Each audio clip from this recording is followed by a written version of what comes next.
نحمدک اللہم یا مجیب کل سائل والصلاة والسلام علی سید الانبیاء والمرسلین وعلی آلہ واصحابہ وازواجہ وعلماء اہل السنت اجمعین اما بعد فاعوذ باللہ من الشیطان الرجیم بسم اللہ الرحمن الرحیم.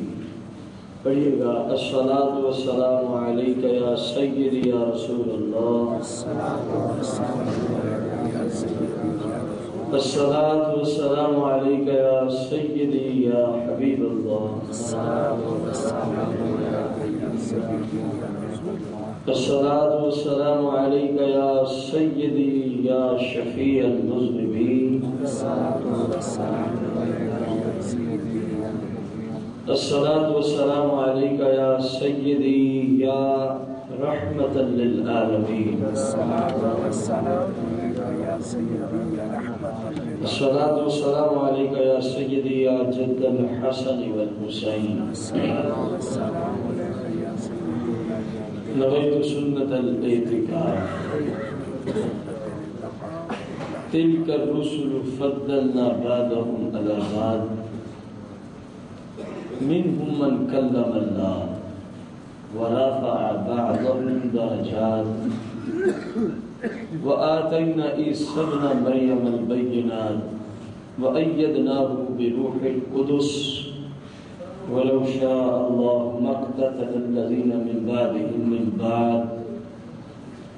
من بعد ما جاءتهم البينات ولكن اختلفوا فمنهم من آمن ومنهم من كفر ولو شاء الله ما اقتتلوا ولكن الله يفعل ما يريد.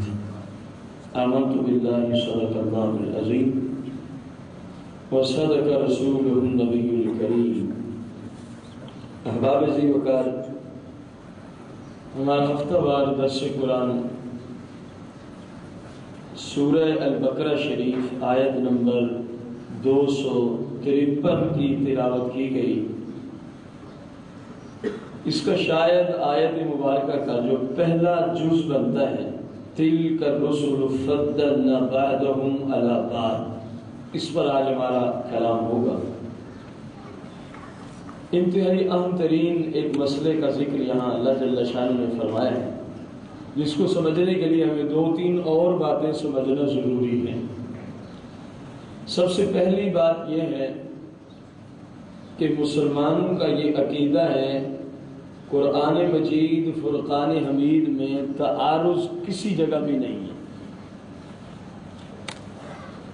مسلمانوں کا یہ عقیدہ ہے کہ قرآن مجید فرقان حمید میں تعارض کسی جگہ بھی تعارض کیا ہے؟ مثال کے طور پر قرآن مجید فرقان حمید میں آیا کہ رمضان شریف کا روزہ اس پر فرض ہے جو مسلمان ہے اور رمضان شریف کا مہینہ وہ پاتا ہے. رمضان شریف کا مہینہ پاتا ہے، مریض بھی نہیں ہے، مسافر بھی نہیں ہے.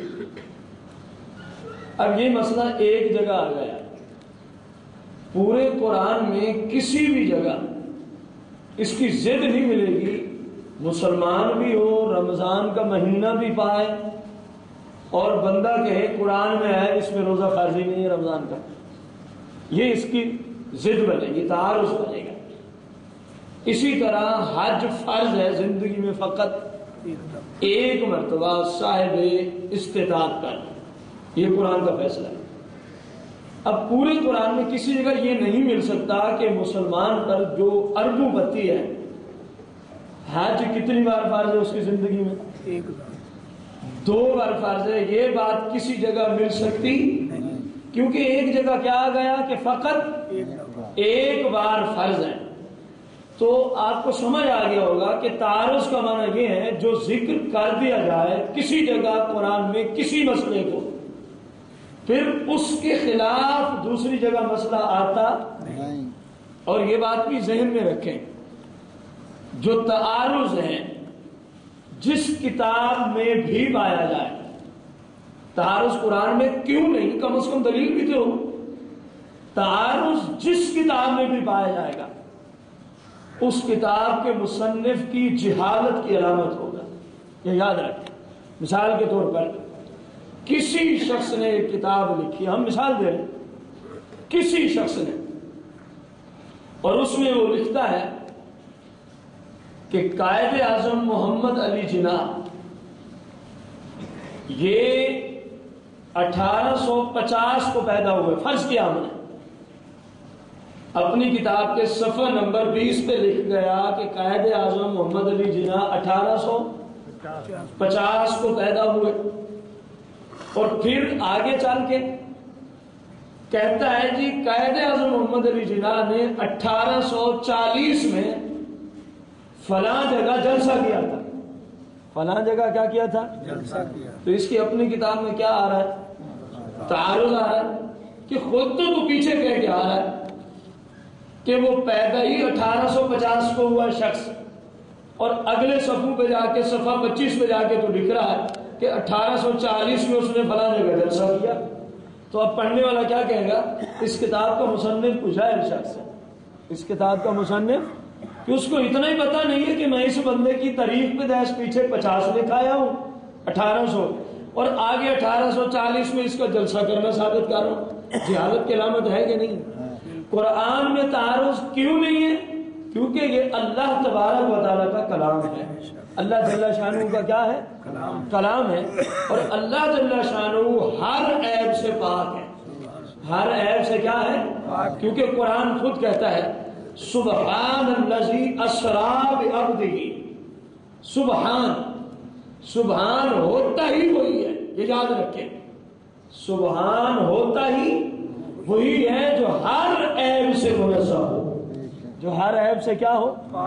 اسی لیے تو جب معراج کی بات آئی، کیونکہ یہ ایک ایسا معجزہ تھا جس کو ویسے تو کسی معجزے کو بھی عقل نہیں مانتی. عقل کا کام ہے ایمان لے آنا. اٹکل بچوں دوڑائے گی تو اس کی سمجھ میں معجزہ آئے گا ہی نہیں. لیکن یہاں کیونکہ چند لمحوں میں حضور علیہ السلام اتنا طویل سفر کریں، اور وہ بھی جاگتے ہوئے، اور وہ بھی جسم کے ساتھ، اور اتنی لمبی چوڑی سیر و سیاحت فرمائیں، پھر اللہ سے کلام فرمائیں، پھر آنن فانن زمین پہ بھی تشریف. تو ظاہری طور پہ لوگ اس کو جھٹلاتے، ظاہر ہے جھٹلاتے، حقیقت ہے. لیکن اللہ پاک نے جہاں معراج کا ذکر رکھا، اسلوب بھی ایسا رکھا ہے، فرمایا بے وقوفو جھٹلاؤ تو تب جب ان کا یہ دعویٰ ہو کہ میں گیا.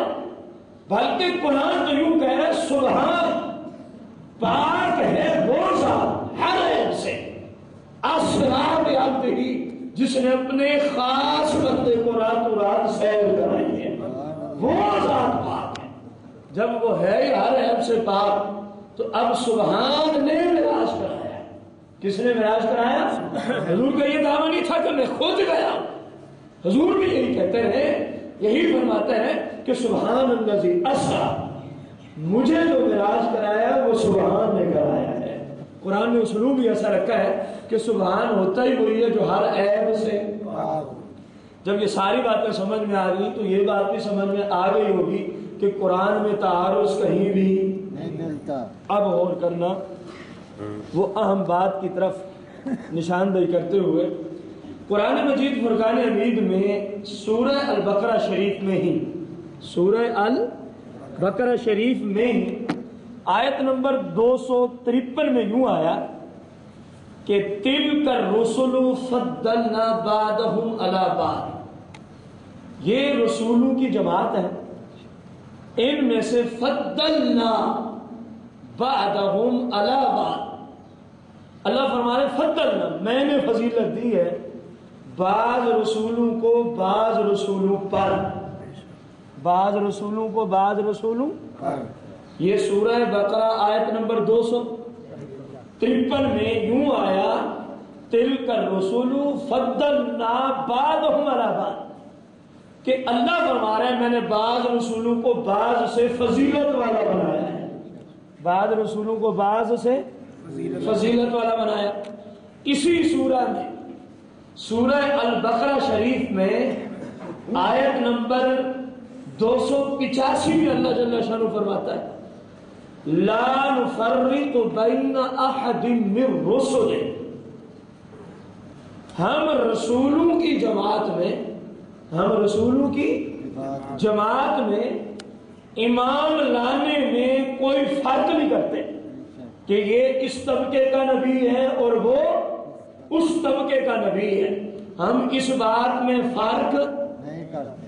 اب بظاہر آپ غور کریں گے تو دونوں آیتیں ایک دوسرے سے ٹکرا رہی ہیں. ایک کہہ رہی ہے بعض سے کیا ہے فضیلت والے ہیں, اعلیٰ ہیں, اور آیت نمبر 285 کا مفہوم یہ بتا رہا ہے کہ سارے نبیوں کو ہم ایک جیسا مانتے ہیں, سارے نبیوں کو ہم, کیونکہ لا نفرق بین احد من رسل, کہ اللہ کے رسولوں میں سے ہم کسی کے مابین فرق کرتے. اور آیت 253 نے خود بتا دیا تلک الرسل فضلنا بعضهم علی, اللہ خود فرما رہے ہیں ہم نے بعض کو بعض سے فوقیت والا بنا دیا, فضیلت والا بنا دیا. جب فضیلت والا بنایا تو فرق آیا کہ نہ آیا؟ ضرور آیا.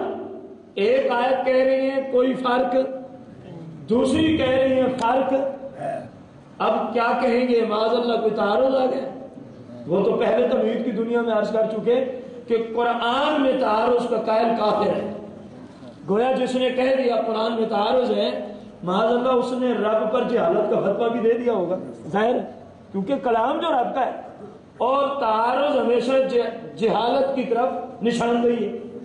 جس کی کتاب میں تعارض ہے اس کی طرف تعارض کس چیز کی دلیل ہوتا ہے؟ جہالت کی, حالانکہ اللہ ہر عیب سے کیا ہے. تو اب ان دونوں آیات کا مطلب کیا ہے؟ اس لیے میں نے ابتداً کہا تھا اہم ترین مسئلے کا یہاں ذکر ہے. بہت سارے لوگ ایسی آیات بینات پر جو کسی ماہر کے پاس پڑھنے نہیں جاتے, فقط ترجموں تک بیٹھے رہتے ہیں, ایسے لوگ اس طرح کی آیات بینات میں جا کے اپنا ایمان برباد کر دیتے ہیں. یہ حقیقت مسلمہ ہے, کیونکہ کوئی بھی فن ہے اس کے لیے کسی ماہر کے پاس جانا ضروری سمجھا جاتا ہے. اور یہ تو تمام فنوں سے اہم ترین فن ہے کہ قرآن کو سیکھنا یا سکھانا, قرآن کے مفاہیم اخذ کرنا, اس سے مشکل یا اہم ترین فن کائنات میں اور اللہ نے کوئی پیدا فرمایا ہی نہیں, کیونکہ سب سے اہم ترین کتاب قرآن ہے, سب سے مشکل ترین کتاب قرآن ہے, سب سے بڑی فصاحت و بلاغت والی کتاب قرآن ہے. تو ظاہر ہے اس کے سمجھنے سمجھانے کے لیے بھی تو سب سے زیادہ مشکلات کا سامنا ہوگا. ایک بے وقوف نے اردو کے ترجمے لے لیے اور ان سے وہ لگا لوگوں کو تبلیغ کرنے, وہ خود بھی برباد ہو جائے گا اور جو اس کی تبلیغ میں آتے ہیں وہ ان کا ایمان بھی تباہ برباد کر دے گا. کیونکہ احکام القرآن للجساس کی پہلی جلد میں روایت موجود ہے. مولا کائنات شیر خدا مشکل کشا کرم اللہ وجہ الکریم کہیں تشریف لیتے جا رہے تھے. ایک شخص لوگوں کو بیان کر رہا تھا, خطبہ دے رہا تھا, تقریر کر رہا تھا. تو ظاہر ہے جب عالم کسی غیر عالم کی تقریر کو سنتا ہے تو وہ فوراً پہنچ جاتا ہے یہ بندہ عالم نہیں ہے, یہ جو بول رہا ہے یہ عالم. تو مولا کائنات تو بہت بڑے عالم دین ہیں, اس امت کے بہت بڑے عالم دین ہیں. آپ نے جب اس کی کلام کو سنا تو آپ ٹھہر گئے. آپ نے اس شخص کو ارشاد فرمایا حل علمت علم الناسخ والمنسوخ. اس شخص سے سوال کیا اے شخص بیان کرنے والے یہ بتا قرآن کی روشنی میں تجھے علم ناسخ اور منسوخ کے بارے میں کوئی معلومات ہے کہ ناسخ کیا چیز ہے, منسوخ کیا چیز ہے, اور قرآن کی کہاں کہاں آیات بینات ہیں جو اپنی تلاوت اور حکم کے اعتبار سے منسوخ ہو گئی, اور ان کو ناسخ کرنے والی آیت کہاں موجود ہے, اور قرآن کی وہ آیات کہاں موجود ہے کہ جو فقط اپنی تلاوت کے اعتبار سے منسوخ ہے لیکن حکم ان کا آج بھی باقی ہے.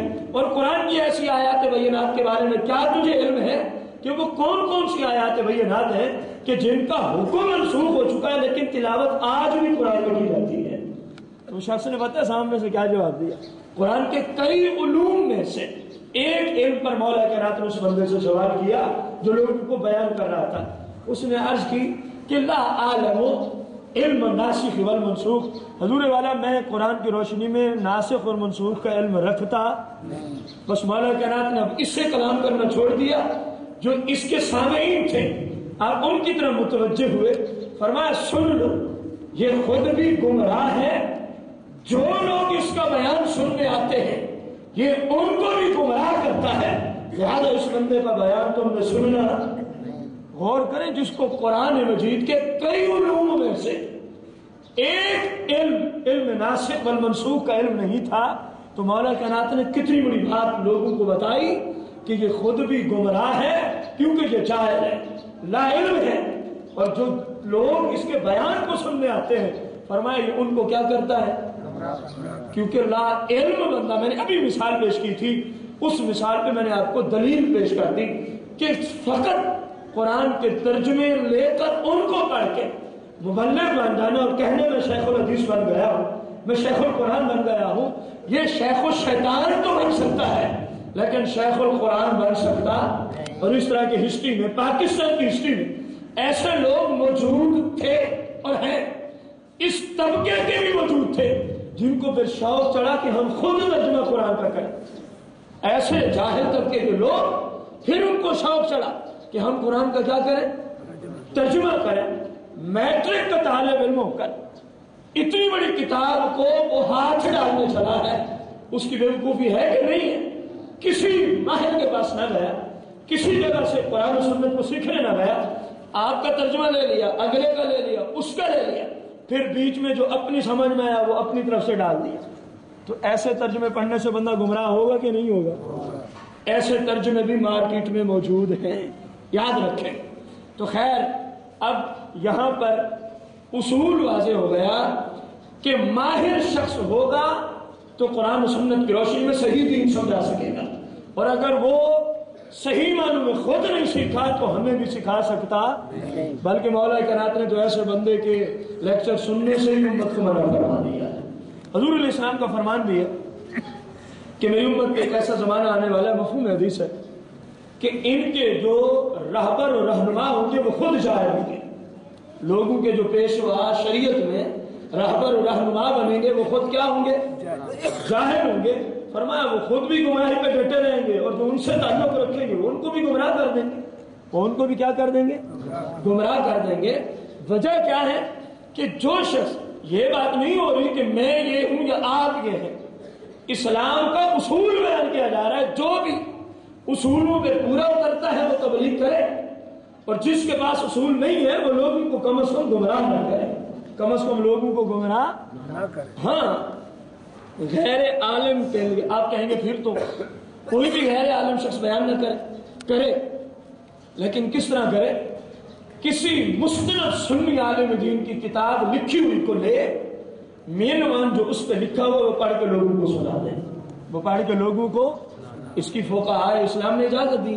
جس طرح کہ رات کو ہماری مسجد میں، اپنی مسجد سے مثال دوں، کبھی حافظ بلال صاحب کچھ بھائیوں کو دین سکھاتے، کبھی ان کے ساتھ ایک دوسرا لڑکا آتا ہے، ظاہر ہے وہ عالم نہیں ہے، لیکن ان پہ یہ فتویٰ فٹ نہیں ہوتا کہ وہ خود معاذ اللہ گمراہ ہوں اور دوسروں کو کر رہے ہوں۔ کیوں؟ کیونکہ وہ کسی مستند سنی کی عالم کی کتاب کو لے کر مینوان جو اس میں لکھا ہوا ہے وہی آگے بھائیوں کو پہنچا دیتے ہیں، اسی کو آگے بھائیوں کو، اور اس کی اسلام میں اجازت ہے، اس بات کی اسلام میں کیا ہے۔ اسی طرح آپ نے کسی مستند سے کوئی مسئلہ سنا، آپ کو یاد ہو گیا، وہ مسئلہ آپ آگے بیان کر سکتے ہیں کیونکہ اس مسئلے کے آپ بھی ماہر ہو گئے، اس مسئلے کے آپ بھی کیا ہو گئے، آپ کو یاد جو ہو گئے مستند بندے سے جب آپ نے سنا۔ تو اب ایک آیت کہہ رہی ہے کہ رسولوں میں فضیلت کی دنیا میں تفاوت ہے، بعض زیادہ فضیلت والے ہیں اور بعض کم، اور دوسری آیت بظاہر بتا رہی ہے کہ نہیں، لا نفرق بین احد من رسلہ، کہ اس کے رسولوں اور نبیوں میں ہم کسی طرح کا فرق کرتے ہیں۔ بھائی صاحب دونوں آیات بینات اپنی جگہ بالکل ٹھیک ہیں، اپنی جگہ بالکل ٹھیک ہیں۔ ایک آیت میں اور مسئلے کا ذکر ہے، دوسری آیت میں اور مسئلے کا ذکر ہے، یہ ظاہری طور پہ ہمیں ایک جیسی نظر آتی ہے۔ پہلی آیت جس میں یہ فرمایا جا رہا ہے 253 میں کہ بعض رسولوں کو بعض پر ہم نے کیا دی، فضیلت دی، اس کا مطلب کیا ہے؟ ایک ہے نفس نبوت، ایک ہے نفس نبوت، وہ جو منصب نبوت ہے، وہ جو اللہ کے خزانوں میں، یاد رکھیں اللہ کے خزانوں میں بندوں کو دینے کے لیے جو سب سے اہم ترین اللہ کے پاس منصب ہے، اس منصب کو منصب نبوت کہا جاتا ہے۔ اس سے بڑا اہم اور فضیلت والا اللہ کی بارگاہ میں جو بندوں کو دینے کے لائق ہو، اس کے سوا اور کوئی منصب نہیں، کیونکہ نبوت کے بعد الوہیت شروع ہو جاتی ہے، نبوت کے بعد معبود برحق شروع ہو جاتا ہے۔ معبود وہ اکیلا ہے، معبود برحق وہ اکیلا ہے۔ معبود کے نیچے، الہ کے نیچے، خدا کے نیچے، رب کے نیچے، اللہ کے نیچے جو منصب ہے وہ منصب نبوت ہے۔ اللہ کے بعد جو منصب رکھتا ہے اپنی مقام اور غیریوں کے اعتبار سے، وہ منصب کون سا ہے؟ نبوت کا منصب ہے۔ نبوت کے بعد پھر ربوبیت شروع ہو جاتی ہے۔ تو اللہ کی بارگاہ میں سب سے بڑا منصب کیا ہے؟ نبوت۔ نفس نبوت اور چیز ہے، نبی کی فضیلت کا معاملہ اور چیز، یہ یاد رکھیں۔ جہاں یہ آ رہا ہے نا، ہم نے بعض کو بعض پر کیا دی ہے؟ فضیلت۔ یہاں نفس نبوت مراد نہیں لی جا رہی، یہاں ان کے اوصاف مراد لیے جا رہے ہیں، یہاں ان کے کمالات مراد لیے جا رہے ہیں۔ اور جس جگہ قرآن میں آیا آیت 285 میں سورہ البقرہ میں کہ ہم رسولوں میں کسی طرح کا فرق کرتے نہیں، تو یہاں نفس نبوت اور منصب نبوت کی بات کی جا رہی ہے کہ منصب نبوت اور رسالت میں عیسیٰ علیہ السلام سے لے کر آدم علیہ السلام تک مسلمانوں کا عقیدہ ہے سارے نبی منصب نبوت میں بالکل برابر ہے۔ بالکل کیا ہے؟ منصب نبوت میں۔ میں اس کی آپ کو خارج سے مثال دوں۔ اب آنکھیں میری بھی دو ہیں، آنکھیں آپ کی بھی، آنکھیں حضور داتر اجمیری کی بھی، آنکھیں حضور غوث اعظم کی بھی، ظاہری طور پہ جو نظر آ رہی ہیں۔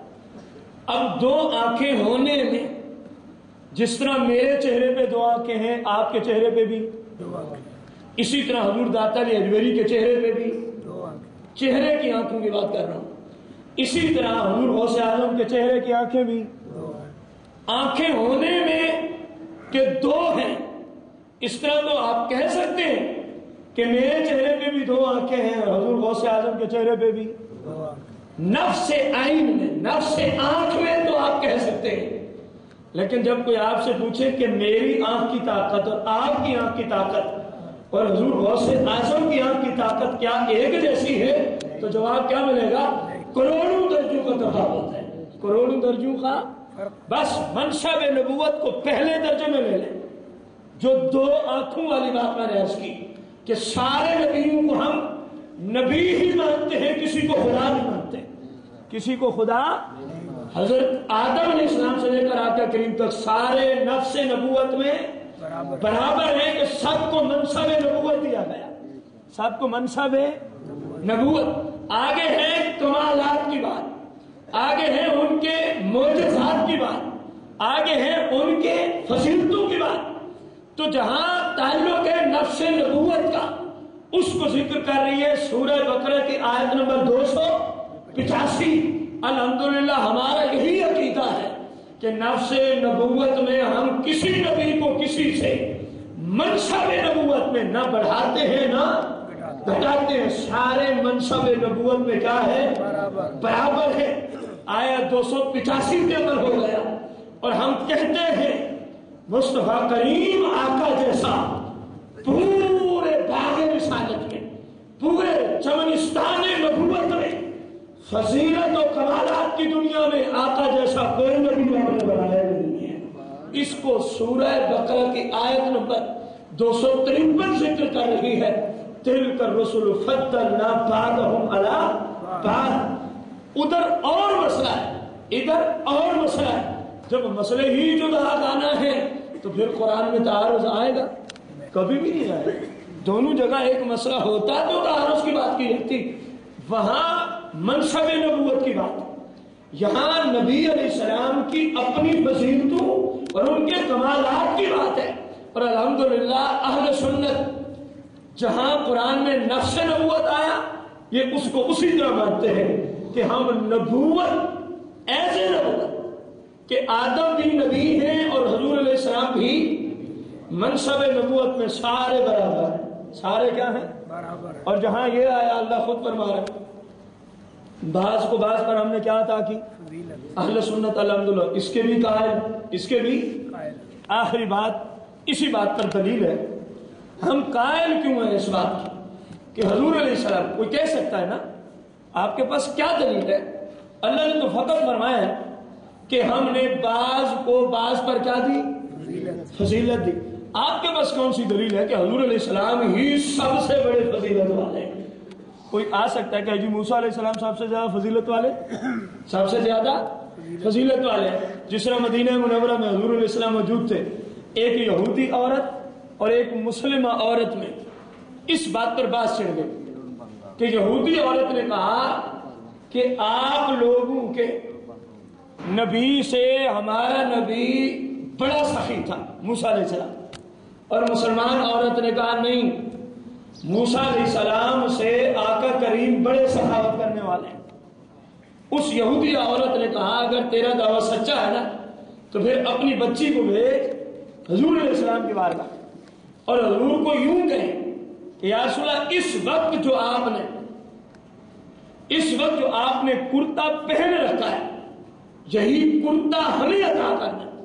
اگر تمہارے نبی نے یہی کرتا دے دیا تو میں مان جاؤں گی آپ موسیٰ علیہ السلام سے بھی بڑی سخاوت والے ہیں. تو اس مسلمان عورت نے اپنی بچی کو بھیجا. قدرت کا کرنا ایسا ہوا کہ اس دن حضور علیہ السلام کے پورے گھر میں وہی قمیض مبارک تھا جو آپ نے پہن رکھا تھا، اس کے سوا کوئی قمیض نہیں تھی گھر مبارک. تو وہ لڑکی گئی، اس نے عرض کی اصل امی جان کہہ رہی ہیں جو آپ نے قمیض پہن رکھا یہی عطا کرنا. آقا کریم نے وہ قمیض مبارک اتارا اور فرمایا بیٹی لے جاؤ. ادھر سے نماز کا ٹائم ہو گیا، ادھر سے نماز کا ٹائم ہو گیا. یہ 15ویں پارے میں سورہ بنی اسرائیل میں باقاعدہ قرآن میں جو مسئلہ موجود ہے، اس کی آیت کا شان نزول یہی ذکر کیا مفسرین نے. اب حضور علیہ السلام کیونکہ اس حالت میں لوگوں کے سامنے جانا پسند ہے، حالانکہ تہبند شریف باندھا ہوا ہے، اوپر والا جسم آپ کو پتا ہے کہ مرد کی جو سطر ہے، مرد کا جو شرم ہے وہ ناف سے لے کر گھٹنوں تک ہے، وہ تو تہبند باندھا ہوا ہے. لیکن آپ اتنے باحیا تھے، حیا کے پہاڑ تھے کہ باوجود اس کے کہ یہ جسم مرد کا شرم گاہ میں آتا، حضور علیہ السلام نماز کے لیے باہر تشریف نہ لے گئے. صحابہ دیکھ دیکھ کے تھک گئے. جب دیکھا کہ وقت جانے کے قریب ہے صحابہ گھر چلے گئے. یا رسول اللہ خیریت تو ہے، آج جواب کے لیے تشریف نہ لائے. آپ نے پھر یہ ساری بات سنا دی اور فرمایا وجہ یہ ہے میرے پاس اور کوئی قمیض نہیں تھی، اور اس حالت میں کہ میرا جسم اوپر والا حصہ کوئی مرد دیکھے کہ مجھے پسند نہیں تھا، اس لیے میں نے کہا چلو آج جماعت کی طرف جاتے نہیں ہیں، یہی نماز ادا کرتے ہیں. اب قرآن نے بھی بتا دیا کہ حضور جیسا سخی اور کوئی کائنات میں آیا. اب غور کریں، حضور علیہ الصلوۃ والتسلیم آدم علیہ السلام سے لے کر، اس کی تفصیل تو ہم کریں گے اگلے اتوار میں، آج فقط اجمالاً اس بات کو سنتے جائیں. آدم علیہ السلام سے لے کر آج تک اللہ تبارک و تعالیٰ نے جتنے انبیاء بھیجے جن کے بارے میں مسلمانوں کا عقیدہ ہے 1,24,000 کم و بیش کا لفظ لگانا ضروری ہے.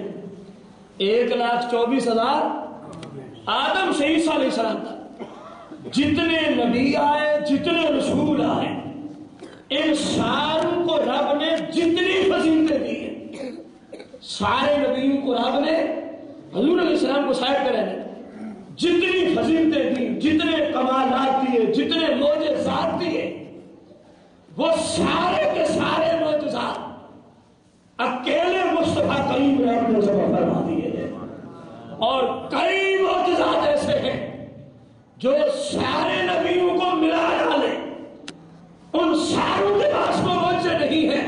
میرے آقا کو رب نے ان کے علاوہ ایسے معجزے بھی اللہ جل شانہ نے عطا فرمائے جو پوری منصب نبوت کے اندر معجزے نظر نہیں آتے.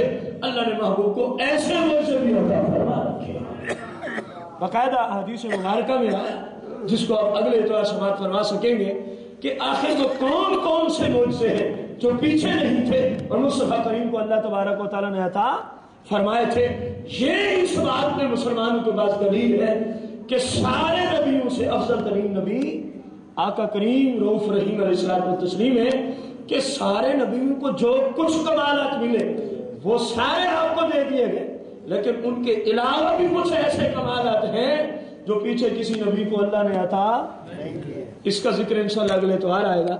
اللہ جل مجدہ سے دعا ہے ہم سب کو صحیح معنوں میں دین متین کو سیکھ کر حضور علیہ السلام کی شریعت پر عمل کرنے کی توفیق عظیم عطا فرمائے۔ آمین بجاہ نبی الکریم رؤوف رحیم علیہ الصلوۃ والتسلیم۔ ایک